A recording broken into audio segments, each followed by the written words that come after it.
Hello everyone, welcome back to GK Today. This is Nuzhat सना और आज के सेशन में हम डिस्कस करने वाले हैं 17th ऑफ अक्टूबर के सबसे most important current affairs. Screen पे कुछ कीवर्ड्स लिखे हैं और इन्हीं के बारे में आज के सेशन में हम चर्चा करने वाले हैं. जैसे कि हम देखेंगे तडोबा अंधारी टाइगर रिजर्व की लोकेशन क्या है, किस वजह से न्यूज़ में आया है, इंडिया डिजिटल एग्री कॉन्फ्रेंस कहाँ पे हुई है, वर्ल्ड अर्थराइटिस डे हम कब ऑब्जर्व करते हैं, फिर टॉरस मिसाइल के बारे में कुछ इंपॉर्टेंट चीज़ें डिस्कस करेंगे. नोबेल पीस प्राइज देखेंगे कि ये अवार्ड किसको दिया गया इस साल. बथुकम्मा फेस्टिवल के बारे में बात करेंगे, कहाँ मनाया जाता है, स्पेस बेस्ड सर्विलांस और ग्लोबल हंगर इंडेक्स में इंडिया की रैंक देखेंगे. ठीक है, तो ये चीज़ें आज के सेशन में हम डिस्कस करने वाले हैं. आइए स्टार्ट करते हैं अपना session. The first question is Tadoba Andhari Tiger Reserve is located in which Indian state? Tadoba Andhari Tiger Reserve किस राज्य में स्थित है? The correct answer is A option, Maharashtra. Tadoba Andhari tiger reserve Maharashtra में है. और न्यूज में क्यों आया है? क्योंकि फिलहाल ये इंट्रोड्यूस करने वाला है रोपवे सफारी को पहली बार, इसी वजह से ये चर्चे में था. ठीक है, याद रखिएगा ये लार्जेस्ट और ओल्डेस्ट टाइगर रिजर्व है महाराष्ट्र स्टेट का और ये लोकेटेड है यहाँ के चंद्रापुर डिस्ट्रिक्ट के अंदर. ओके, तो इसका नाम तडोबा अंधारी क्यों पड़ा है? तडोबा बेसिकली एक लोकल डीटी है जिसको कि वर्शिप करते हैं यहाँ पे रहने वाले फॉरेस्ट ट्राइब्स, और अंधारी रेफर करता है अंधारी रिवर को. ओके, ये रिजर्व फैला हुआ है 625.4 स्क्वायर किलोमीटर्स में, including 116.55 square kilometre of Tadoba national park और 508 स्क्वायर किलोमीटर है अंधारी वाइल्ड लाइफ सैंक्चुरी का. ठीक है, तो ये कनेक्ट करता है नगजीरा नावेगांव को और पेंच टाइगर रिजर्व को एक साथ. सिचुएटेड है सेंट्रल प्लेटियो प्रोविंस में डेक्कन पेनिनसुला के. फाइन, तो यहाँ पे बस लोकेशन याद रखनी है. तडोबा अंधारी टाइगर रिजर्व क्योंकि न्यूज में आ गया था तो इसकी लोकेशन आपसे एग्जाम में डेफिनेटली पूछा जा सकता है. ये लोकेटेड है महाराष्ट्र स्टेट में. न्यूज में किस वजह से आया है? क्योंकि पहली बार ये इंट्रोड्यूस कर रहे हैं अपने यहाँ पे रोपवे सफारी को. ओके, महाराष्ट्र की यहाँ पे बात करें तो कौन से 2 यूनेस्को वर्ल्ड हेरिटेज साइट हैं जो बहुत इंपॉर्टेंट है और वो महाराष्ट्र में है. These are Ajanta caves and Ellora caves. ये एंशिएंट हिस्ट्री में भी बहुत बार ये क्वेश्चन पूछा जाता है. ठीक है, फिर मुंबई के बारे में हम ऑलरेडी पढ़ चुके हैं कि ये बॉलीवुड कैपिटल ऑफ इंडिया है, साथ ही एंटरटेनमेंट सिटी भी इसको कहा जाता है. ओके, अगले स्लाइड में आइए हम देख लेते हैं कुछ important environment and biodiversity related news. Miombo forest is mainly present in which continent? Miombo forest आपको मिलेगा अफ्रीका में. Mackenzie river is the largest and the longest river basin of which country? ये लार्जेस्ट और longest river basin है Canada के लिए. Which national park in Assam recently discovered the Salazar pit viper? ये हमें मिला है काजीरंगा नेशनल पार्क से, तो इसकी भी लोकेशन याद रखिएगा, ये आसाम में है. Valmiki tiger reserve is located in which Indian state? ये बिहार के अंदर है. Silk cotton trees are mainly found in which forest? ये मिलते हैं आपको मॉइस्ट डेसिडुअस और सेमी एवरग्रीन फॉरेस्ट में. Dumbur dam is located in which Indian state? ये लोकेटेड है त्रिपुरा में. और लास्ट है Rupa Tarakasi silver filigree which has recently received a GI tag belongs to which Indian state? ये प्रोडक्ट है उड़ीसा स्टेट को और कुछ दिनों पहले ही इसको जीआई टैग दिया गया. ठीक है, क्वेश्चन नंबर 2 है recently the army chief launched Agni Astra multi target detonation device in which city? हाल ही में सेना प्रमुख ने किस शहर में अग्नि अस्त्र बहुलक्ष्य विस्फोट उपकरण को कहां पे लॉन्च किया है? The correct answer is Gangtok city. ठीक है, आर्मी चीफ जनरल कौन है? मिस्टर उपेंद्र द्विवेदी. इन्होंने अनवील कर दिया है अग्नि अस्त्रा को, जो कि एक तरह का आप कह सकते हैं कि मल्टी टारगेट डेटोनेशन डिवाइस है. और कहाँ पे इन्होंने लॉन्च किया है? तो कल हमने आर्मी कमांडर्स कॉन्फ्रेंस के रिगार्डिंग कुछ चीजें डिस्कस की थी, अगर आपको याद हो. उसी कॉन्फ्रेंस के दौरान इसको अनवील किया है हमारे army chief general Upendra Dwivedi ने. ठीक है, और ये कॉन्फ्रेंस कहाँ पे हुई थी? तो कल मैंने आपको बताया था कि ये कॉन्फ्रेंस हुई थी गैंगटॉक. ठीक है, तो इससे इंप्रूव होगा रूम इंटरवेंशन और बंकर डिस्ट्रक्शन, जिससे कि काउंटर टेररिज्म ऑपरेशंस को हेल्प मिलेगी. इस डिवाइस से आपकी सेफ्टी और रिलायबिलिटी इनहैंस होती है over the older exploder dynamo capacitor, जिसकी लिमिटेड रेंज है सिर्फ 400 मीटर्स की. ठीक है, तो new micro processor based detonation system जिसको कि डेवलप किया है मेजर राजप्रसाद ने, ये ऑपरेट करती है वायर्ड और वायरलेस मोड दोनों के साथ विद रेंज ऑफ 2.5 किलोमीटर्स, और ये अलाउ करेगा selective and simultaneous firing of multiple targets, जहां पे हाईली इफेक्टिव साबित होगा for safe demolition operation. Right, तो ये जो इनोवेशन है डेफिनेटली इससे जो भी हमारे काउंटर टेररिज्म एफर्ट्स हैं वो इनहैंस होंगे और आईईडी का डिस्ट्रक्शन भी बढ़ेगा, ensuring a better safety for troops during the critical mission. Okay, तो यहाँ पे याद रखिएगा आर्मी चीफ ने लॉन्च किया है अग्नि अस्त्रा नाम का मल्टी टारगेट डेटोनेशन डिवाइस. कौन सी सिटी में? तो गैंगटॉक. अगली स्लाइड में हम देखेंगे important defence related current affairs. The first question is Which Indian Navy ship has been adjudged the best ship of the Eastern Fleet at the annual Fleet Awards function 2024? कौन सी Indian navy ship है जिसको best ship declare किया गया है at this function? The answer here is INS Delhi. Ayutthaya is a maritime exercise conducted by which two countries? ये एक maritime exercise है जो कि conduct करती है इंडिया और Thailand. Fire Dragon 480 is a tactical ballistic missile of which country? ये एक ballistic missile है चाइना कंट्री की। Which one of the following is the best description of अभ्यास recently seen in the news? अभ्यास क्या चीज है? तो ये एक high speed expendable aerial target है। Which department of the Ministry of Defence has issued the notification for reorganizing the of the Directorate General of Quality Assurance? The correct answer is Department of Defence Protection. What is Pinaka Mk3 recently seen in the news? ये क्या चीज है? तो ये एक multi barrel rocket launcher है। Recently, the Indian Army has conducted a strategic military exercise पर्वत प्रहार in which region? ये कंडक्ट किया गया था लद्दाख में कुछ दिनों पहले, ठीक है। क्वेश्चन नंबर 3 है Where was the India Digital Agri Conference 2024 organized? Bharat digital कृषि सम्मेलन 2024 कहां पर आयोजित किया गया? The correct answer is A option, new Delhi. तो इंडिया डिजिटल एग्री कॉन्फ्रेंस 2024 को ऑर्गेनाइज किया है ICFA और IIT रोपड़ ने। ICFA क्या है? It stands for Indian council of food and agriculture. Okay, कब इसको फाउंड किया गया था? इसको 2015 में फाउंड किया गया था और ये एक बहुत इंपॉर्टेंट एक अवार्ड भी प्रेजेंट करते हैं हर साल for excellence in agricultural science and it is known as global agriculture leadership award. Okay, तो ये मैं बात कर रही थी कि इसको को ऑर्गेनाइज किया था ICFA ने अलॉन्ग विथ IIT रोपड़, कहाँ पे? नई दिल्ली में, ठीक है। तो इस मिशन का पर्पस क्या है? फार्मर्स को एम्पावर करना with real time information better decision making के लिए, साथ ही रूरल लाइवलीहुड्स को इससे बूस्ट किया जाएगा। इस इवेंट के थ्रू फोकस किया जा रहा है कि हम टेक्नोलॉजी और कोलैबोरेशन का यूज करें to innovate the traditional farming, sustainability को प्रमोट किया जाए और इसी के साथ क्लाइमेट रेजिलिएंट सिस्टम को बिल्ड किया जाए, ठीक है। तो वेन्यू याद रखना है आपको कि इंडिया डिजिटल एग्री कॉन्फ्रेंस 2024 को ऑर्गेनाइज किया गया है नई दिल्ली के शहर में। ओके, अगली स्लाइड में हम बात करेंगे इंपॉर्टेंट समिट्स एंड कॉन्फ्रेंसेस की। पहला क्वेश्चन है यहाँ पे, where was the 7th session of the codex committee on spices and culinary herbs held? तो ये सेशन हुआ है कोची केरला में। Recently where was the 33rd edition of Arab League summit held? ये समिट कहाँ पे हुआ? मनामा, बहरीन कंट्री में। Recently, where was the Ocean Decade Conference 2024 held? The answer is Barcelona in the country, Spain. फिर इसके बाद है global summit on extreme heat recently hosted by which two organization? इसको host किया है USAID और Red Cross ने। Where was the 66th meeting of network planning group held? Answer here is New Delhi. Recently, which country hosted the Sustainable Finance for Tiger Landscapes Conference? ये conference हुई है भूटान में। Recently, where was the first nuclear energy summit held? ये पहली nuclear energy summit थी जो कि conduct हुई ब्रुसेल्स, बेल्जियम में, ठीक है। मैंने आपको पहले बताया है ब्रुसेल्स बेल्जियम में किस बॉडी का हेडक्वार्टर है, तो याद रखिएगा यहाँ पे नाटो का हेडक्वार्टर्स लाई करता है, ठीक है। और नाटो को ज्वाइन करने वाली लेटेस्ट कंट्री कौन सी है? So that is the country Sweden, right. Sweden is the 32nd number of nation to join the NATO. Question number 4 is which day is observed as World Arthritis Day annually? प्रतिवर्ष किस दिन को विश्व गठिया दिवस के रूप में मनाया जाता है? आपको ये बताना है। The correct answer here is B option, 12th of October. World Arthritis Day हम ऑब्जर्व करते हैं 12th of October को। किस लिए? अवेयरनेस क्रिएट करने के लिए about arthritis and rheumatic disease. Purpose यहाँ पे क्या है? ताकि हम अंडरस्टैंडिंग को इम्प्रूव कर सकें उन लोगों के कंडीशंस के ऊपर जो इस बीमारी से सफ़र कर रहे हैं, साथ ही उनके ऊपर थोड़ा फोकस कर सकें जिससे कि उनका अर्ली डायग्नोसिस हो सके, सेल्फ मैनेजमेंट हो सके और साथ ही उनको प्रॉपर ट्रीटमेंट का एक्सेस प्रोवाइड हो सके। ओके, इस साल के लिए हमने थीम रखी है इन्फॉर्म चॉइसेस बेटर आउटकम्स और ये थीम एम्फेसाइज करती है कि किस तरह से हम एक्सेस टू इन्फॉर्मेशन को इम्प्रूव करें लोगों के लिए with rheumatic diseases in today's digital age. Okay, तो दो बातें याद रखिएगा। वर्ल्ड आर्थराइटिस डे हम ऑब्जर्व करते हैं 12th of October को और इस साल की हमने थीम रखी है inform choices better outcomes. Fine, अगले स्लाइड में आइए हम डेज एंड इवेंट्स को रिवाइज कर लेते हैं। The first question here is recently which country hosted high level international meetings on anti doping in sports? कौन सी कंट्री है जिसने होस्ट किया है हाई लेवल इंटरनेशनल मीटिंग्स को on anti doping in sports? So this is the country India.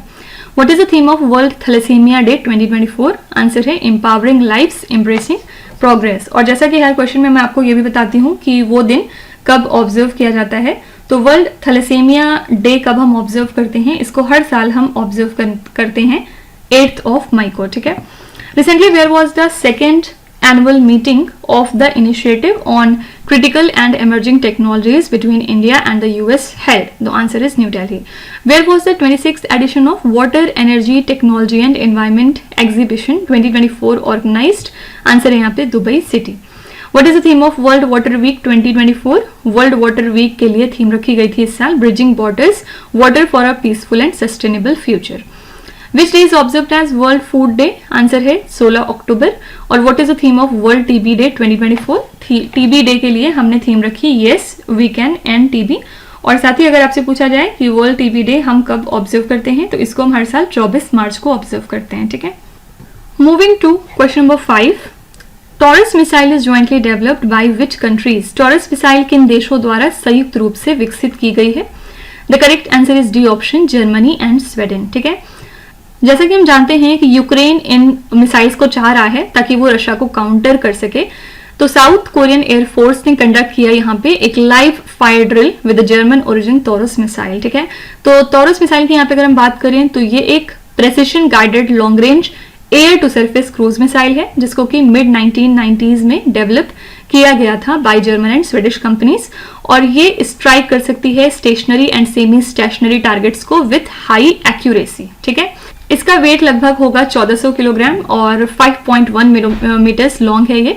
इसको launch कर सकते हैं आप डिफरेंट प्लेटफॉर्म से।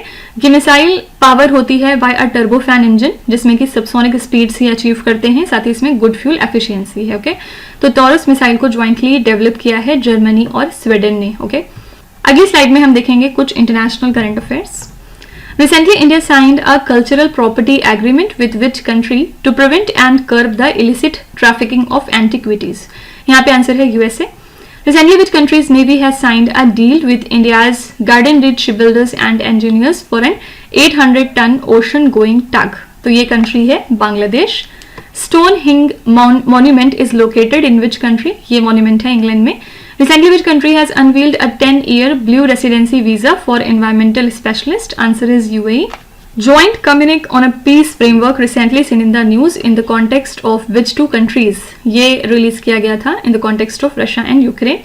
Recently, which country has pledged $135 million help to Moldova country to counter Russian influence? Russia के influence को tackle करने के लिए इतना अमाउंट यूएस ने प्रोवाइड किया है मोल्डोवा को। Recently, which country poised to become the first Southeast Asia country to allow the same-sex marriage?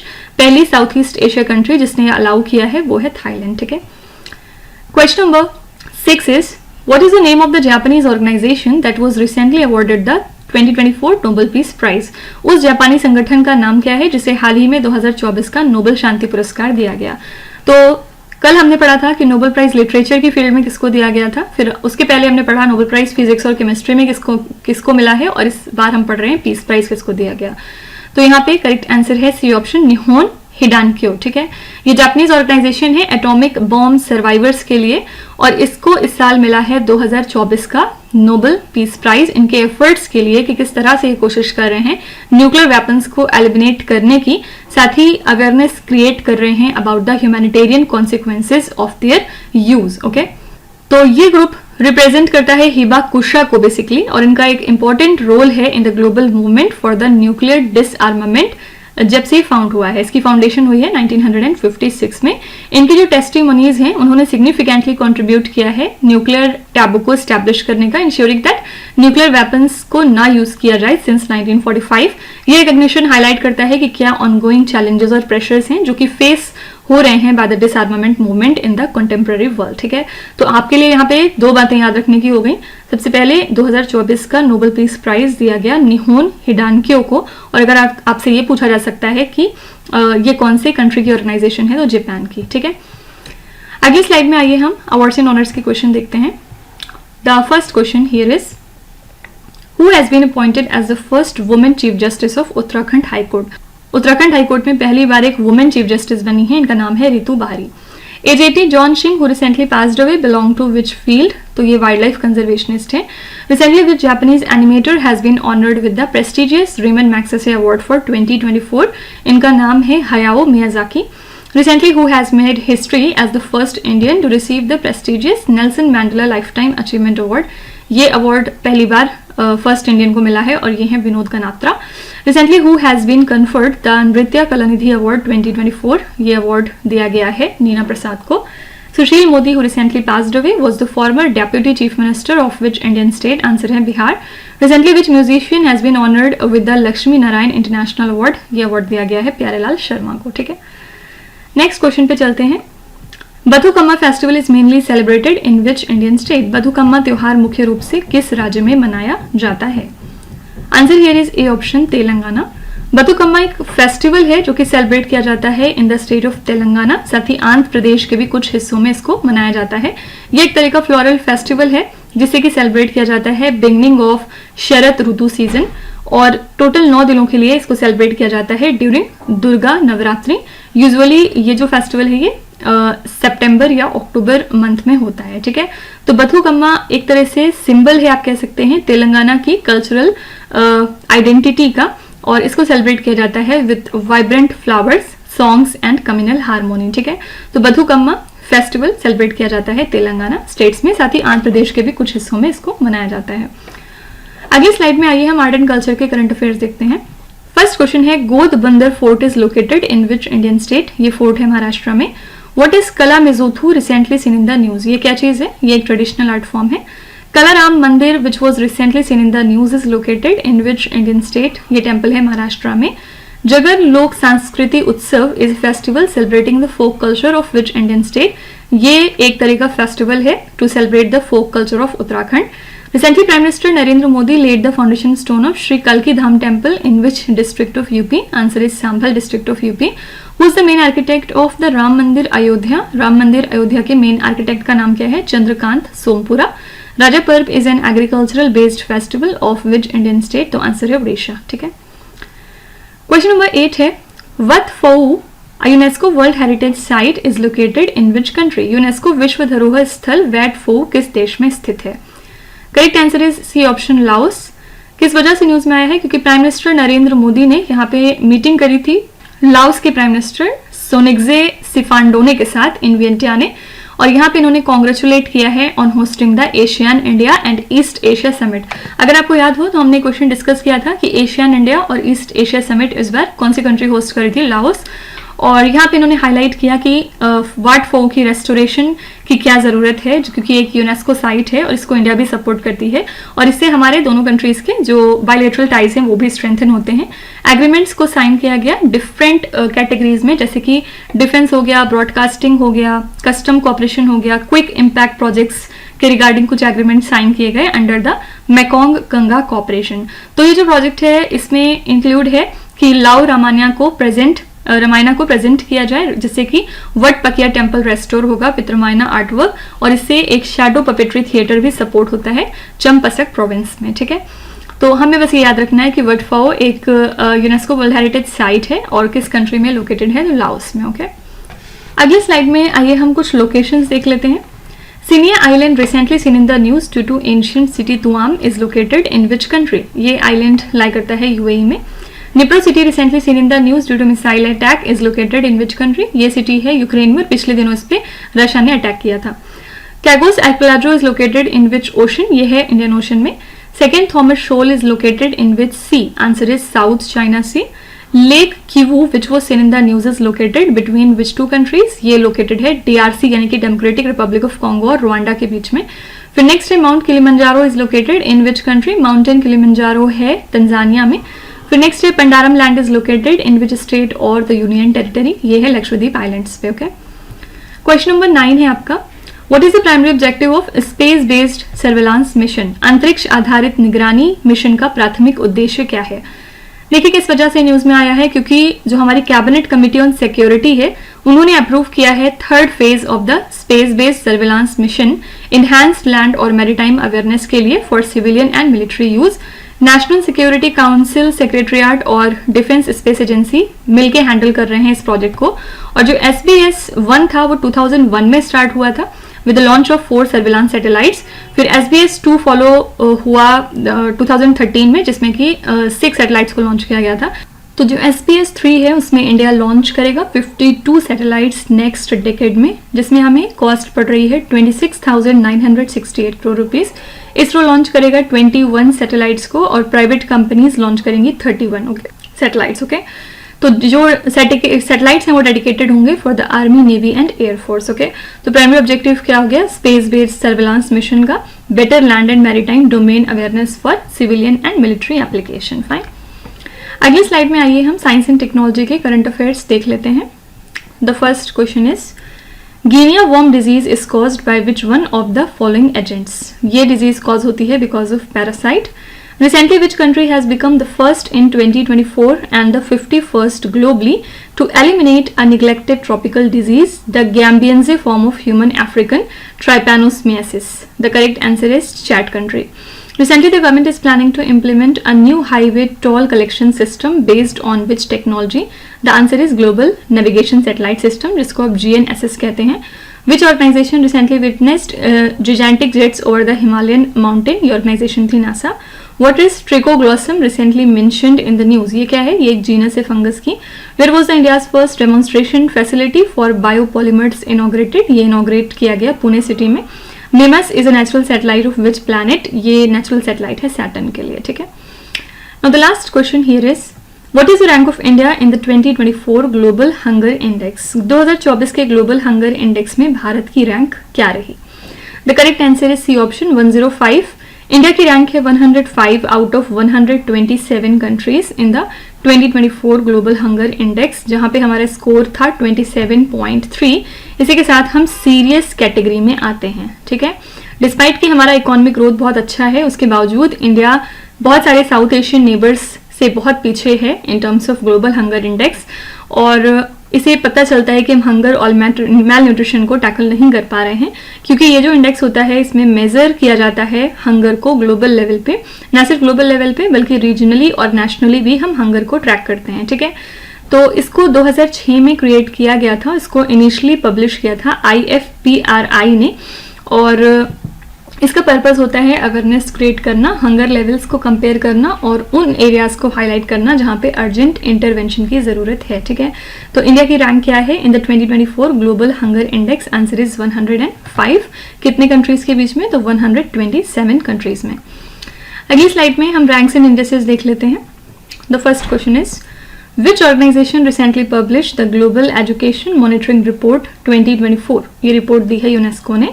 Recently, which organization released a report titled as Water for Shared Prosperity? Answer is World Bank. What is the rank of India in the 2024 के Global Hunger Index? इसमें India की position है 105. अभी हमने just देखा है. Which organizations jointly released the Mental Health of Children and Young People Service Guidance Report? ये report दी है WHO ने along with UNICEF. What is the rank of India in the Environment Performance Index 2024? इसमें India की rank है 176. What is the rank of India in the Travel and Tourism Development Index 2024? इसमें हम position 39 position पे आते हैं. Which institution recently released the 4th edition of Sustainable Development Goal India Index 2023 to 24? ये index दिया है नीति आयोग ने. ठीक है, तो इसी के साथ हमारा सेशन यहाँ पे कंप्लीट होता है. आई होप कि आपने काफ़ी कुछ नया सीखा होगा. इसके अलावा प्लीज़ अगर आपको कहीं से भी लगता है कि ये सेशंस आपको हेल्प कर रहे हैं आपके मॉक टेस्ट में, या फिर आपके जो भी एग्जाम्स पढ़ रहे हैं उसमें आप देख रहे हैं कि करंट अफेयर्स का स्कोर आपका इंप्रूव हो रहा है, तो प्लीज़ कमेंट्स में हमारे लिए कोई पॉजिटिव फीडबैक दे दिया करिए, जिससे कि दूसरे व्यूवर्स को हमारी हेल्प मिल सके. और अगर आप चाहें तो इसको अपने ग्रुप वगैरह में भी शेयर कर सकते हैं दूसरों तक. ठीक है, लास्ट में मैं आपको कुछ होमवर्क देना चाहूँगी, और एज यूजुअल 7 क्वेश्चन दिए जाएंगे. आज के जो होमवर्क रहेंगे वो रिलेटेड हैं इंपॉर्टेंट डेज एंड इवेंट्स के साथ. 7 क्वेश्चन है यहाँ पे, इनको ध्यान से पढ़िए और फिर इनका जवाब आपको कमेंट्स में लिखना है. तो कंक्लूड करने से पहले मैं फिर से आपको याद दिला दूं कि ये सारे क्वेश्चंस हमारी डेली 20 MCQ सीरीज का हिस्सा हैं in the GK today Android application. तो आप में से अगर कोई भी इनका PDF फॉर्मेट चाहता है तो वो उस कोर्स को जाके सब्सक्राइब कर सकते हैं एप्लीकेशन में bye paying a very nominal fees. तो कल फिर मिलते हैं कल के मोस्ट इंपॉर्टेंट करंट अफेयर्स के साथ. Till then stay tuned. Thank you so much for watching, and please do not forget to subscribe to GK Today. With this, me Nushat Sana signing off.